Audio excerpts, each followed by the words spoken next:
Hey everyone, this is Trevor Erickson with Stukent. We are excited to do another Stukent expert session, especially that we have Mr. Benjamin Beck with us. He's going to be talking about introduction to search engine optimization.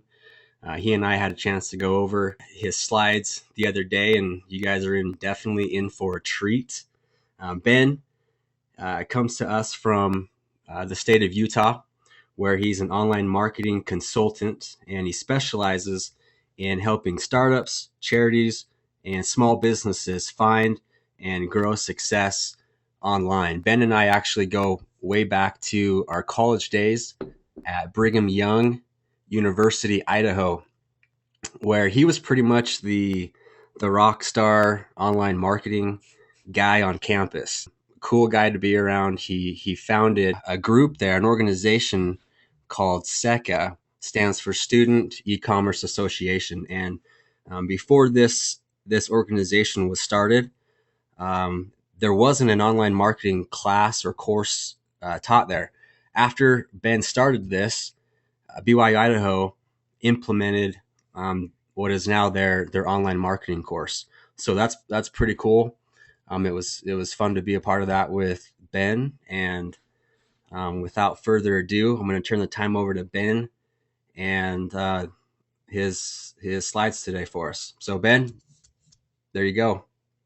Awesome. Thank you, Trevor. I appreciate it. And definitely glad to be here. I'm excited. I'm excited to be talking with everybody. Hey Ben, can I cut in on you for a second? Absolutely. So Absolutely, sir.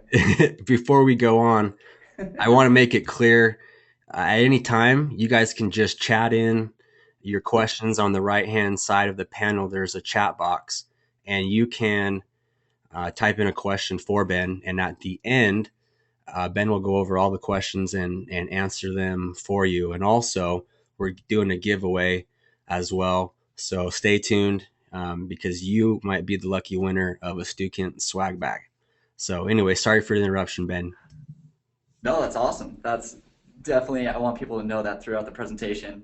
Um, if there's any questions, people in SEO love to use acronyms all the time and certain terminology. So a lot of times I say it without thinking about it and realizing that people might not understand it. So definitely while I'm going through, if I use a term or say something that you don't quite follow, feel free to shoot it in the chat box and I'll try to resolve it and make sure everybody's following along. So yeah, feel free to use that. And then I'm excited to see who wins the swag bag at the end. So that'll be fun. So just again, kind of intro of what Trevor talked about. My name is Benjamin Beck. I do a consulting company called Local Stampede. I also blog at benjaminbeck.com. And if anybody has other questions after this or in the future, feel free to hit me up on Twitter. It's really easy to get a hold of me, and I'm more than happy to talk more about this. As Trevor can tell you about, I love talking about this, and I'll ramble on for a long time. But I'll try to keep it short and sweet today for everybody. The overview of what we're going to be talking about today is talking about search engine optimization, or SEO, and kind of the pros and cons of it versus pay per click, or PPC. I know a lot of you in this simulator are doing a lot of PPC work, and I'm kind of be showing kind of the other side of marketing online with SEO. And the main areas we're going to be talking about is choosing the right keywords to target, optimizing your site, and then how to make your site stand out through link building and building up the authority of your website. So, and again, I'm a little overly obsessed with online marketing and SEO, and you'll definitely see that as we're going through it. So I'm really excited to be talking about this with everybody today. So first off, the introduction to SEO, or search engine optimization. We'll start here, where probably a lot of you are familiar, where if you have a question or you're looking for an answer, you jump over to Google, you type in a phrase, and this pops up, the search results page. And in my eyes, I see this broken up into two very distinct sections. You have the paid section, which is the PPC area, and then you have the free SEO section. And that's where most of the answers fall in line. This could change depending if it's local versus national. Not every search result is the same, but this is the most common one that people see and use. And we're going to be focusing on the SEO side of things today. But to kind of give you an idea of the differences between PPC and SEO, there are some definite pros and cons to each of them. The first one, when it comes to ranking, with PPC, you can actually go out there today, pick your keyword, set up your account, and you could be #1 today for basically any keyword you want. So just the time and availability that it takes to become #1 for a certain keyword through PPC is remarkable. Whereas SEO, it takes time. You have to build out the page. You have to, optimize it, try to get people to link to it. It takes a lot of time and a lot of resources before you get those rankings in SEO. As for traffic, with PPC, you only get showed based on if you still have budget, right? And it only gets shown around keywords and certain factors that you set up. So if you don't want your shoe ads to be shown for the keyword slippers, it won't. Whereas SEO, you're not really in too much control. So your website could show up for a whole slew of different keywords that you didn't even think about. My personal blog, I wrote about riding a bull once, and now I start ranking for bull riding keywords, which is really funny because I'm not a bull rider at all, but I get a lot of traffic from it. And then you have cost. So the cost of PPC, you have to develop the campaign and then your budget. And so for every click, you have to take that out of your budget. And so the PPC focuses really on getting the most clicks and value out of that budget. Whereas SEO, once you develop the page and it gets ranking, every click you get is free. So you can get a lot of clicks, and it only costs you the development and the resources to get you to rank. So that's a big difference between the two, is that PPC is very constrained based on what your budget is, whereas SEO, you can get a lot of traffic and it doesn't cost you any more depending on the amount of traffic you get. When it comes to reporting, PPC, it's very measurable, like we were talking about. You know exactly how many times your ad was seen, how many people clicked on it, and then hopefully it's going to a page that you're tracking an action, being it filling out a form or making a purchase. That makes it very easy to track. SEO, it's a little bit hard to define because they're coming in, you don't know exactly what keyword they're coming in on. And then once they get there, they might click around. So SEO is a little bit harder to track back the reporting compared to PPC. And then finally, the ROI, the return on your investment. PPC is very predictable and consistent. And like we said, you can have it going very quickly, whereas SEO, it's a lot more of the long-term investment. So it costs you a lot more upfront to get the rankings, but then once you have them and you can maintain them, it definitely gets you a lot more bang for your buck. So that's kind of like the differences between the two, the PPC and the SEO. And today we're going to be focusing on the SEO side of it. So the question that everybody asks me is, how do you rank for these terms? How do I show up in the SEO? And the short answer is it's very complicated. It's very difficult. Google has over 200 ranking factors that go into deciding who is the most relevant website for that certain term. And it's always changing, so it's never consistent. And they keep it kind of quiet. They don't tell you exactly what it is, because then people would say, oh, if I do this, this, and this, that'll be #1. And they can make a lot of money that way. So Google keeps it very quiet about what exactly is in an algorithm. And again, as you can see from this kind of timeline, it's constantly evolving. So as soon as they tell you what it was, it could be different like 2 weeks later. So the short answer, or this is the long answer, is that there's lots of factors. we're going to be going over the very, very basics. So basically picking the right keyword, making sure your site is about that certain topic, and then building authority through Offsite, getting links Offsite. So the first thing we're going to tackle is picking the right keywords, which is basically the square one, the most important step at the very beginning of a process to rank for. And I always think of this, I think of Dwight Schrute. If you're familiar with The Office, Dwight always references himself as assistant regional manager. And then Jim comes in and is like, no, it's assistant to the major regional manager. And that's the same thing with keywords as well. Putting in those little extra words, assistant to the regional manager in Google's eyes makes it a completely different keyword and makes it, search volume and everything else very, very different. So we're going to be talking about that, about figuring out what keyword at the right time to get us the best return on our investment, or that we should be focusing on. And that usually starts with going through the purchase funnel. And we'll be going through each of these stages.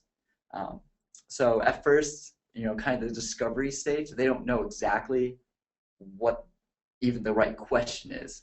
So they're usually trying to figure out what is their question, or defining what the problem is. And then once they have that, they want to go and actually research, the solution to that problem. They want to figure out how to solve it. And then once they have a couple of solutions, they want to figure out which is the best solution out of all of these. And then once they figure out which one is best, they go and purchase it. And then after they purchase it, okay, they might have new questions about what they just bought. And so I know this is really high level, so we're going to put on our Dr. Brown Back to the Future thinking hats. And we're going to think that we're selling this for airline tickets. So that's the job. That's what we're trying to do. And we're going to pick the keywords that people, if I'm selling airline tickets, what ones would they pick? So going back to kind of this funnel and working our way through it, the first one is like, what's their question? So say they're students and they're trying to figure out what they're going to do for summer vacation or spring break. So that's kind of the question that they have. So what would be the possible solutions for that would be, maybe they want to go to Asia on vacation, or they want to go to Europe. That's kind of, they did some research on that. And what it came down to is down to price. Maybe they can't afford to fly to one over the other. So they compare. They can compare the prices of flying to China versus flying to London. They narrowed it down to those two destinations. And then when they're looking to purchase, they're looking probably for the cheapest flights to China. And once they find that, then they might want flight insurance to be able to protect what they're doing. So that's kind of the process of going through each of it. And as you see, like on the left, vacation ideas, that's something very, very broad. But as we go along this funnel, the terms are getting longer, more defined, a lot more specific. So as you get people further in the funnel, they're a lot more likely to make that purchase. And those are the people we really want to target. And it kind of goes to this. This is an older graph, but it illustrates that a very short or a one-word phrase, there's usually a lot of competition. It has a lot of search volume. Like for shoes, shoes has millions of search results every month. But it's really broad and really bland, and they're probably not looking to buy shoes. They might have questions or compare. They could be anywhere in the funnel, right? Looking for that. But as you get into this more long-term, like the example here, logistics management software case studies, that's a very, very specific keyword. It probably doesn't have as much search volume. It probably doesn't have as much competition either. And they're very far in the funnel, a lot more likely to purchase. So usually when I'm looking for keywords, I'm looking to focus more on the long tail and more when they're farther along in the funnel. Because that's where I get the most success. So going back to the funnel that we were looking for selling airline tickets, people in the discover or in the research, we could definitely make content or try to target those people, but they might still fall out of the funnel. They might still leak out and we wouldn't get their business. Whereas if they're in the comparing And in the purchase section, those types of keywords, we're a lot more likely to get that traffic. Oh, if we get that traffic, we're a lot more likely to convert it into a sale. So flights to China or cheap flights to China, those are keywords that would lead to a sale that are a lot more likely than, vacation ideas or destination ideas. Those are really broad, and for a destination, they might be a road trip or kayaking or something else that's totally out of my industry of travel. So I want to focus on people that are in deeper down the funnel in comparing and purchasing something that's very relevant to my product. And so once you kind of have an idea of where they are in that funnel and those keywords they want to target, then you need to go and use a tool like the Google Keyword Planner, where Google lets you know these are the very specific terms. This is the search volume they get on a monthly basis. So that way you know what to target. And so for an example, I'm putting in my keywords here, flights to China, cheap flights to China. Those are the keywords we decided we want to target. And when I do that, these are the results that Google's giving me. And it's really interesting. So flights to China, this first one here, it gets 1,600 a month. But if I go down to the suggested keywords, flight to China, so just taking off the S, says it only has 1,000 searches a month. So just that right there, making it a plural versus a singular, is a difference of 600 visits on a monthly basis. So that's just something I need to keep in mind. And as well, going from cheap flights to China gets 1,000 searches there at the top. But if I look down at cheapest flights to China, it's only 170. So they're basically in the same area in the funnel. They're both looking for cheap flights to China, but one of them has nearly 9 times the search volume as the other. So just by going through this process, I'm finding out which terms I really want to target, and which ones are more likely to get more traffic. But once I figure out which ones have the most traffic, I don't just take it off of this and then go and try to rank for it, right? I have to see who's already ranking there. A lot of people come to me and they're like, I want to rank #1 for Nike shoes or something, and they're like, it gets 10 million searches a month. Like I can't go wrong if I rank for that. And I'm like, well, have you seen the search results? Who's ranking there? And so this is what cheap flights to China looks like. We have a lot of the PPC here at the top and on the right. Google's doing a lot with, especially in the travel space, with their PPC ads. But if we look here, who's ranking at the top in the SEO section? Cheapflights.com and Expedia, 2 very big, very powerful websites. And we'll get into this in a bit of what makes a powerful website. But it would be hard for me starting out a website, even if I'm very targeted to only China. These 2 websites are already ranking there, and they're very authoritative. So it's not just picking the right keywords, but also knowing your industry and what's showing up in the search results and comparing those as well. So for me to overtake these, it would be very difficult at first, especially starting from scratch with a website that has no authority to it at all. So so we need to be like Leonidas and just focus on a strategy and the battles that we can win. So I would probably dig deeper and go more to this long tail, right? Down here with the very long, very specific keywords where there's not as much competition. I would probably spend more time finding opportunities there, cheapest flights to, and then a specific name in China or to the airport in China. I would do different terms that aren't as competitive, and I would try to focus on getting those to work first. Kind of like PPC, where you need to get traffic and see what people are doing that land on the page, and then see if I want to target terms on that more. There's a lot of vanity metrics. Some people will say, hey, I rank #1 for contact lenses, but is that driving you any sales? Like if you're just ranking for contact lenses but nobody's buying, it doesn't really help you. So focusing on the long term and seeing what works, and then slowly progressing up into the more competitive head terms is a great strategy that I usually focus on. So in this one, I probably wouldn't target, cheapest flights to China because it's extremely competitive. I would definitely focus on something that's more long term. So the review of picking the right keywords is focus on each stage, research the competition of those keywords, and then target keywords that are higher in search volume if you can, but lower in competition, and then focus on those and see what works, and then move towards shorter, more competitive terms once you know what works. Now, moving on to the next part, on-site optimization. When I'm trying to explain what on-site optimization is to people that aren't familiar with SEO, I always rack my brain, and I think I've finally come up with some good metaphors to share. So you guys will have to let me know what you think and if this makes sense.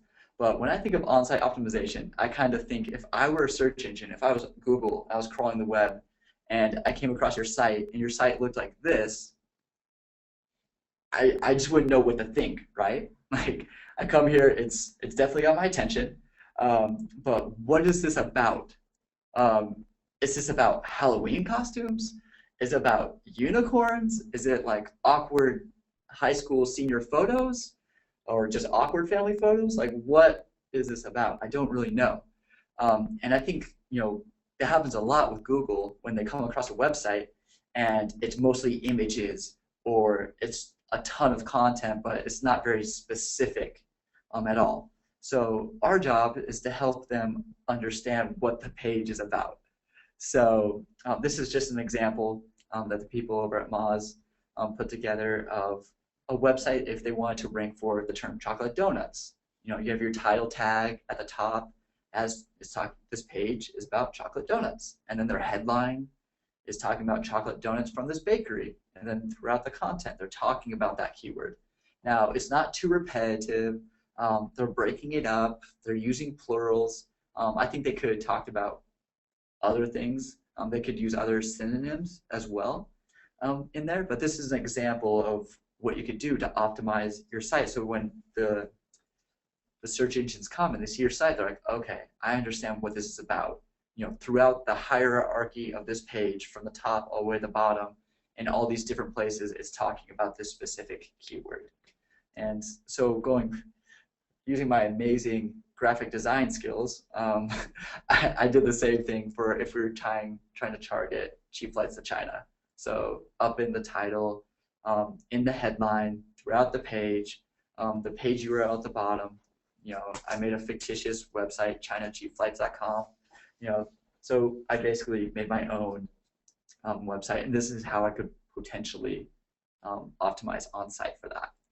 So that's how that's going. And so once you do that, it's really, you do it once and you're basically done. You focus on 1 to 3 keywords that you've researched, you put that throughout the page, and you use it throughout the page in those prime spots, the title, headings, breaking up the content in the headings, the URL, having the keywords in there. These are all places and signals to Google of what the page is about.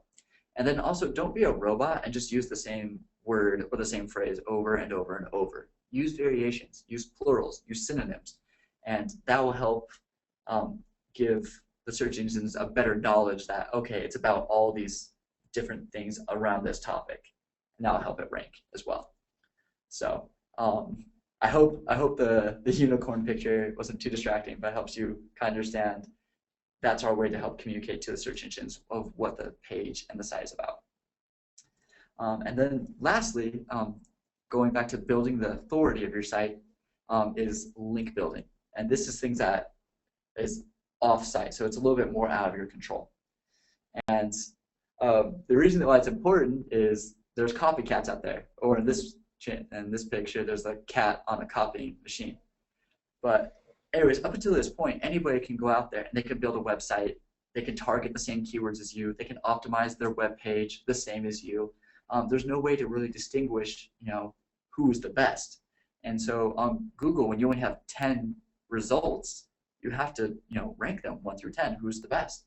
And a major factor in doing that is link building, or having quality signals that your website is the best. So going back to the cheap flights page, the results, it says here that the cheapflights.com has 737 links to that page. And then the Expedia page has 406 links to that page. And I'm sorry I didn't have time to go over what these numbers mean. This is through Moz. It's called the Moz bar. It's an extension you can install. So this is not through Google. This is not Google telling us how authoritative these websites are. This is a third party that's kind of giving us their idea of what it is. And so it's not exactly foolproof, but just at a quick glance, I can see how authoritative and how effective these websites are, and how many links that this third-party Moz has found. So if they've found them, Google certainly has found them, and that's probably why they're ranking. And so just looking at this, the PA, that's the page authority, the authority of that page, is a 51, and then the second one is a page authority of 33. So it's not as high of a page authority, but if you look at the domain authority, so the entire website for Expedia is a 91, which is also very, very high. So again, these are two very authoritative websites and that's probably why they're ranking there. They have a lot of links, they have a lot of people basically voting for these sites that they're quality. And again, the way that I explain links is that they're kind of like votes to your website or to the search engine saying that your website is quality. And so the more that you have, usually the better. And to talk about that a little bit, talking about votes, there's kind of like 3 different buckets I throw them into. You have the low influence links, you have the high influence links, and then you have links that could work, but if you get caught, it's bad news. So kind of like stuffing the ballot box. And so low influence links, that's like my blog or other people that blog for a hobby or small niche sites. These are websites that don't have very much authority, they're not very big.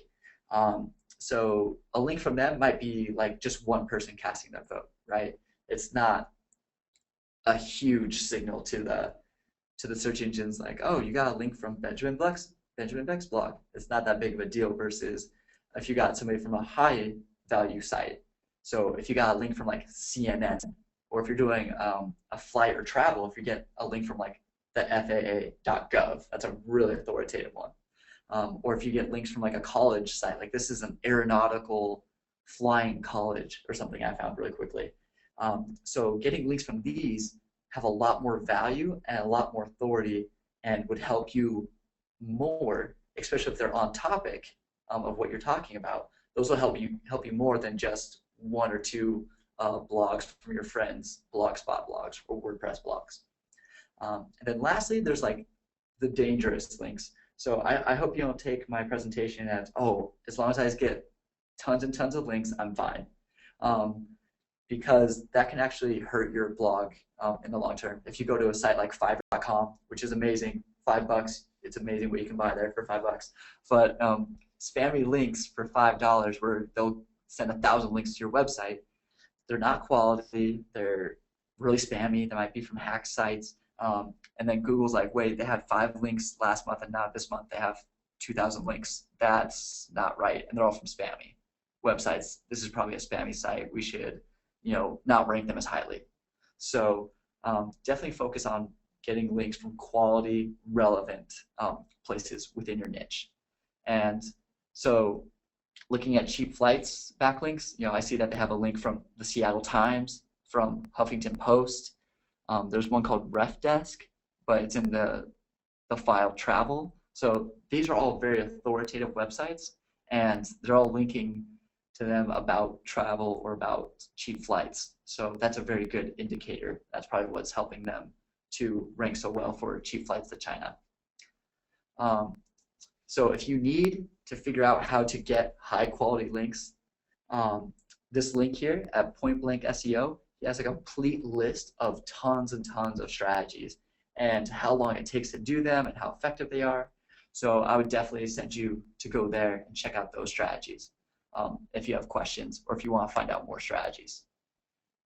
All right, and so just for a couple examples off the cuff of some examples you could do to build links is improve an existing resource. This one is worldtimezone.com. It's not the prettiest website, and this is basically all it is the world's time zones. And it's got over 2,000 links to it, 2,000 linking domains, so different domains linking to it. If you were to make something that looks better, works better, reach out to those 2,000 people and say, hey, this is a better domain, or this is a better product that you should probably try using. That's one way you could do that, and you already know who they are. So it's a really quick way to build links. The other thing you do is when you're looking for these resources, if you come across something that's broken, you can find it. There's a Chrome extension that says check my links, and it'll go through and show you if there's a broken link on the page, and then you can go to it and see what it is. If you find a resource that is gone, it's not there anymore, you can check and see if anybody's linking to it. Ahrefs is a great one, or OpenSite Explorer. Both of those will look up and tell you who's linking to a certain page. So you find a broken resource, you see a bunch of people link to it. You can actually go to web.archive.org, and what this does is it takes screenshots of the web. So you can go back and see what it was, and then you could actually recreate it, reach out to everybody that's linking to it that you found, and go and tell them, and then say, hey, that link or that website or that link is broken, but here's the new updated version here. And then it's really easy for them, like, I don't want to send people to a broken link, might as well send them to the new updated version. So that's another way that you can easily get links to your website. And lastly is create a guide. This is one of my favorite examples by Simply Business, that's SEO.uk. A lot of people have FAQ pages, but they don't have like a really good guide. And so this is basically walking people that are small business owners and learning how to use WordPress. And so for each stage is a question. And if your answer is no, it'll send you, like you don't know how to do it, it'll send you to a resource to show you how to answer that question. And it moves you down the funnel until you're running a small business on WordPress. That's a great, great guide. I'm going to suggest you checking it out. But things like this, where it's a all-encompassing guide that people can reference over and over, something like this, a lot of small business owners would link to this. A lot of business blogs link to this. So building an incredible guide is also very, very helpful in building links. But again, if you're looking for more strategies, that point-blank SEO list is phenomenal. And then once you go and build it, once you create something that's awesome, a great resource, you need to run and tell everyone about it. Link building is not just about making it, and the links will come. It's really rare. You have to actually outreach and talk to people. You have to run and tell everybody about it. And so the way that you do that is, work with influencers. An industry news website. So in the travel industry, it's travelindustrywire.com. Talk to them and say, hey, here's a breaking news. Here's a breaking tool that would help people in the industry. Talking to influencers. Tim Ferriss of the 4-Hour Workweek is a phenomenal blog to follow, and he talks about travel quite a bit.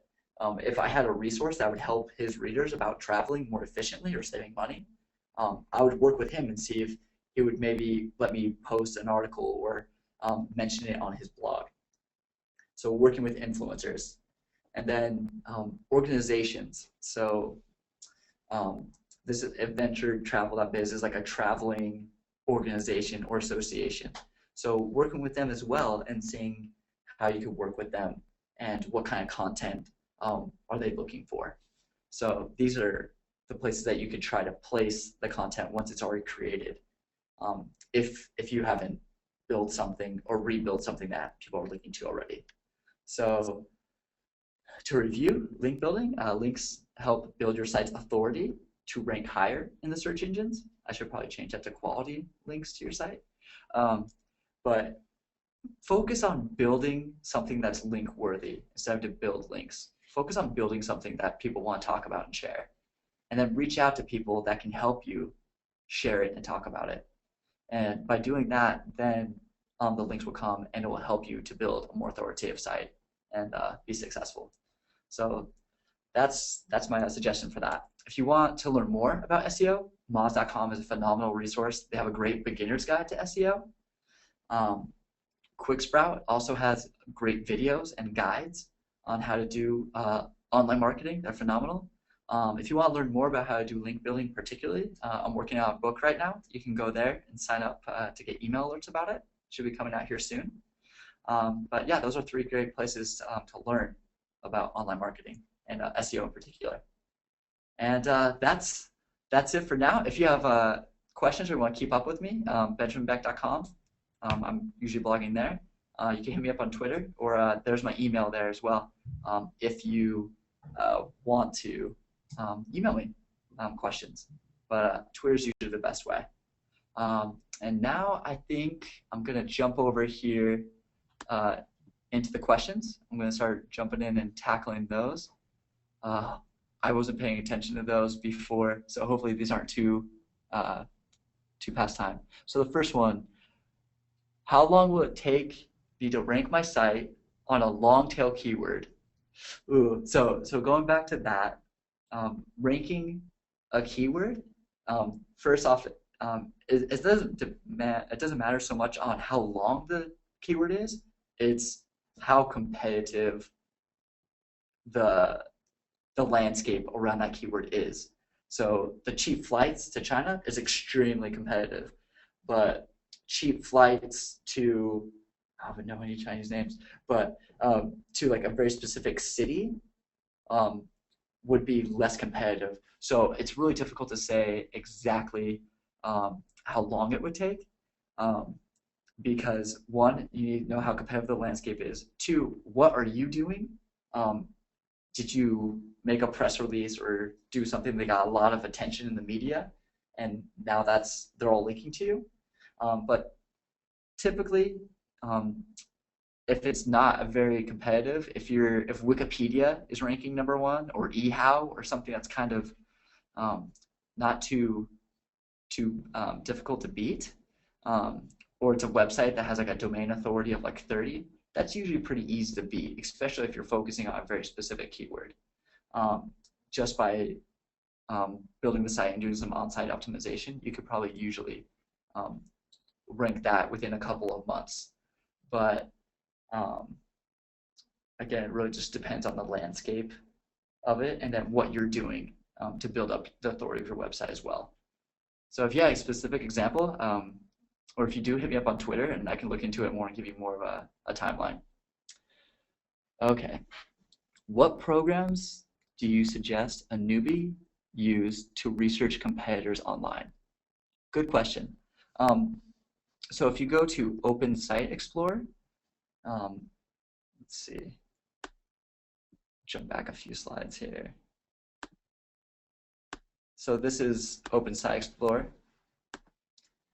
And if you look at the top there, it says compare 5 sites. So you can compare 5 different sites all next to each other, and it'll show you how many links they have, what their domain authority is, what their page authority is. So that's a great way to kind of show what several people look like side by side within your industry. So I would definitely start there. Another tool that I like to use is called SEMrush.com, and what that does is it shows you who's ranking for what words. That's how I found out I was ranking for writing a bull keywords. I had no idea. So that's a great way to figure out kind of high level what competitors are ranking for what keywords. So those are the 2 I would use to figure out and research your competitors online. All right, next question. What's your favorite way to build links? Oh, favorite. I like to get creative if I can. I had a coworker that did like a flash mob type thing. That was pretty cool, and it got covered in the media and all types of stuff. I had a client that built a fake product. It was in like the bodybuilding space, and it was like fake Liger's milk, and it was supposed to make you like basically the Hulk just by taking it. It was an April Fool's product. And that didn't get too much links, but I got a lot of people in the community excited and talking about their brand. So those are my favorites because they're fun. But the most effective is usually just making a really great guide or just a really great piece of content that people can go to over and over and over again, and that people always reference. So like that point blank SEO list of every different type of link building strategy. Um, that has gotten him links tons of times just because everybody knows that's the resource to go to. So if it's fun, it's probably something more creative. Those are my favorite. But if you want something effective, is building the best resource or asset in your space, and then having and then telling everybody about it, and then from then on, everybody just knows that that's the best resource, and it'll just continually build links over time. So that's the last of my questions, I guess, for now. I guess I'll turn it back over to Trevor. Ben, thank you. Um, we just Ben just blasted us with a ton of resources and tools. We'll make sure that we link all of this up in the show notes for all of you who aren't viewing this live. But awesome, awesome suggestions and some really cool ideas on how we can go about building links to our own blogs if we're working for an agency or for a small business. Some really cool ideas on what we can do to kind of spice up our link profile. So we just want to send a big thanks out to Ben and for his time today with us. And like we said in the beginning, we're going to give away a Stukent swag bag. You can bet it's going to come in a bag branded with Stukent. So it is a Stukent swag bag. And we're going to throw everyone into a random number generator, which we already have set up. And right at this moment, I'm going to generate the random number. And we have a number. We will correlate it into GoToWebinar, and it looks like Chuck Toombs is the winner. So we have your email, Chuck, here, and we'll reach out to you. We'll get a mailing address to send this out, and we'll get you your swag bag.